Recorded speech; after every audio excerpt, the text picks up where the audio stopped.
Students welcome to Chhatramitra mathematics. আজকে আমরা class 9 কোর্সে দেখি 19 এর 11 2 দাগের অঙ্কটা করব। এখানে বলছে এমসিকিউ এ a 1,5 b -4,7 বিন্দু দ্বারা সংযোজক রেখাংশকে পি বিন্দু অন্তস্থভাবে 2:3 অনুপাতে বিভক্ত করলে পি বিন্দুর ভুজ মানে এক্স এর স্থানাঙ্ক বার করতে বলেছে। তো চলো আমরা বার করি।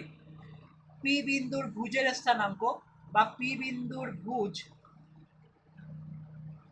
যদি আমরা বার করি তাহলে এম মনে আছে অন্তঃস্থভাবে বিভক্তের জন্য এম এক্স টু, এম মানে 2, x2 মানে -4, m x two plus n x one মানে 3, x1 মানে 1 বাই এম প্লাস 1 মানে 2 প্লাস 3, যার মানে দাঁড়াচ্ছে আমাদের 2 4 দুগুণা -8 প্লাস 3 1 3 বাই 3, 2 প্লাস 3 মানে 5, এখানে দাঁড়াচ্ছে -5 এবং নিচে দাঁড়াচ্ছে 5 মানে -1।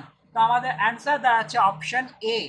এ হলো সঠিক উত্তর। তাহলে আমরা কি করলাম দেখো, ভুজের স্থানাঙ্ক হচ্ছে x1 m x two plus n x one by m plus n. তো আমি এখানে এম রয়েছে 2, এন রয়েছে 3 এবং x1 1, y1 5, x2 -4, y2 7। তো আমি সেই সূত্রে বসিয়ে দিয়ে পেলাম -5/5 মানে -1, যেটা রয়েছে আমাদের অপশন এ।